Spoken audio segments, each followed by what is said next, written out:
چلو در رسول پہ چلتے، آؤ حضور کی بارگاہ میں۔ کہتے ہیں نبی پاک کی بارگاہ میں آئے، حضور نے چہرے دیکھے، کریم سے مسئلہ نہیں پوچھنا پڑا۔ میرے مصطفیٰ کریم نے فرمایا بھوک لگی ہوئی ہے تم تینوں کو؟ 3-4 دن ہو گئے؟ اللہ کے رسول نے فرمایا مجھے پورا ہفتہ ہو گیا ہے۔ سبب کچھ اور ہے جس کو تو خود سمجھتا ہے۔ زوال بندہ مومن کا بے زری سے نہیں، بھوک نقصان کا وجہ نہیں بنی، وجہ کوئی اور بنی ہے۔ رشوتیں جو بازار گرم ہوئے ہیں لوٹ مار کے، یہ روٹی کے لیے نہیں، یہ زیادہ کھانے کے لیے، یہ بینک بیلنس کے لیے گرم ہے۔ یہ لوٹ مار کا مقصد کوٹھیاں بنانا ہے، روٹی کا تو رب کریم کا وعدہ ہے۔ جو روز روتا ہے شام کو کہ میرا کاروبار کوئی نہیں، اصل میں کہتا ہے بنگلہ کوئی نہیں، اصل میں کہتا ہے کار کوئی نہیں، پجارو کوئی نہیں، روٹی تو اللہ عطا فرماتا ہے، اس کا وعدہ ہے۔ فرمایا حضور نے 3 دن بیت گئے، چلو میرا بے تکلف صحابی ہے ابو الحسن انصاری، وہ بڑے نصیب والے ہوتے ہیں جن کو میرے نبی پاک خود کہتے تھے کہ تیری فلانی ذمہ داری ہے۔ اس زمانے کا تو کسی کو کہہ دیا جائے یہ تیری ذمہ داری ہے تو کہتا ہے یہ تو پھٹیکے ڈالنے لگ گیا ہے، یہاں سے تو چھٹی کر جانی چاہیے۔ خوش ہوتے تھے صحابہ کہ ہماری ذمہ داری لگی۔ کہتے ہیں حضرت ابو الحسن انصاری کے گھر گئے، نبی پاک نے فرمایا بھوک بڑی لگی ہے، کھانا لا۔ کہتے ہیں حضور نے اسے کہا تو اس آدمی کو تو وجد ہی ہو گیا، اس نے کہا میرے اتنے نصیب کہ حضور کا یہ کھانا کھلا۔ آؤ دیکھو دنیا والوں، آج جو سب سے زیادہ عزت والا ہے وہ میرا مہمان بنا ہوا ہے۔ فرماتے ہیں وہ دوڑے گئے، بکری اٹھائی، ذبح کی، بیوی کو کہنے لگے روٹی تیار کر، ادھر کھجوریں توڑی، انگور توڑے، کہنے لگے حضور آپ جب تک تناول کریں تب تک کھانا پک جاتا ہے۔ حضرت عمر کہتے ہیں روٹی پک کے آئی، بڑا پیارا گوشت، بڑا اچھا سالن، بڑا خوبصورت خلوص والا کھانا۔ فرماتے ہیں میں نے بڑا ہی کھایا۔ نبی پاک نے نہ ایک روٹی لی اور چھوٹی چپاتی، تھوڑا تھوڑا سالن کونوں سے، اور جب نبی پاک نے کھا لیا تو حضور کی آنکھوں میں آنسو آئے۔ حضرت عمر کہنے لگے حضور روئے کیوں؟ نبی پاک نے فرمایا سوچتا ہوں 7 دن کے فاقے کے بعد کھایا ہے، پر ڈرتا ہوں رب اس کا حساب پوچھے گا تو جواب کیسے دینا ہے، اس کا حساب بھی تو دینا ہے نا جو کھایا ہے۔ تو حضرت عمر فاروق کے ہاتھ میں کچھ چیز تھی، زور سے زمین پہ ماری، کا محبوبہ 7 دن کے بعد بھی روٹی کھائے تو حساب دینا ہے۔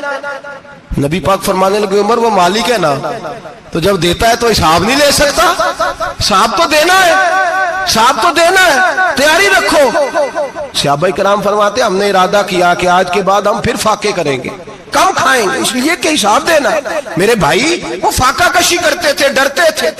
یہاں تو لوگ کھا کے بیمار ہیں، کھاتے جا رہے ہیں، سوتے جا رہے ہیں، کھاتے جا رہے ہیں، سوتے جا رہے ہیں۔ یہ بھی وقت آئے گا رمضان شریف کا، سویرے درس پہ آؤ کہتے نیند بڑی آتی ہے، سویرے 2 سپارے پڑھ کے سویا کرو کہتے صاحب نیند بڑی آتی ہے، فجر کے بعد ہی تو وقت ہوتا ہے اللہ اللہ کرنے کا، سحری کا، کھاتے جا رہے ہیں، سوتے۔ لوگ جماعت سے نماز نہیں پڑھتے سو جاتے، جماعت کا ثواب چھوڑ کے سو جائیں گے۔ بھائی رمضان مبارک میں فاقہ کشی کی ٹریننگ ہوتی ہے، فاقہ کشی کی تربیت لے، رمضان میں روکے اپنے آپ کو، تربیت ہوگی۔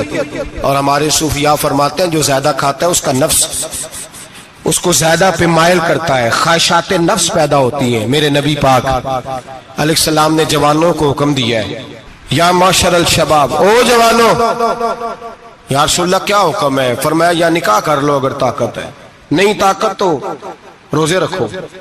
حضور روزے سے کیا ہوگا؟ فرمایا تمہارا نفس کچلا جائے گا، شیطان وسوسہ اندوزی نہیں کرے گا۔ آج نوجوان بڑھ بڑھ کے کھاتا ہے، بہت زیادہ کھاتا ہے، کبھی اس ہوٹل سے کھاتا ہے، کبھی اس ہوٹل سے کھاتا ہے۔ اتنا زیادہ کھائیں گے تو نفسانی قوتیں اچھل کر کے آئیں گے، مشکل ہو جائے گا۔ شادیاں دیر سے ہوتی ہیں، ماں باپ آنکھیں بند کر کے بیٹھے ہوئے ہیں۔ اگر ماں باپ کی ذمہ داری ہو اور ماں باپ نکاح نہ کرے تو نبی پاک نے فرمایا بچے گناہ کریں گے تو جتنا گناہ بچے کو اتنا باپ کو بھی ہوگا۔ تو ماں باپ چپ ہیں، دوسرا شادی مشکل بڑی ہے، مہنگی بڑی، اور تیسرا نہیں کر رہے کچھ لوگ تو روزے بھی نہیں رکھ رہے۔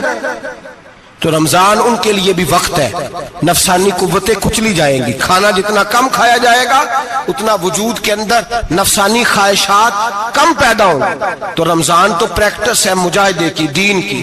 اور دوسرا میرے حبیب پاک صلی اللہ علیہ وسلم نے فرمایا ہے، حضور فرماتے ہیں کہ رمضان اور قرآن کا آپس میں رشتہ ہے۔ قرآن پاک کتنا پڑھنا چاہیے روزانہ؟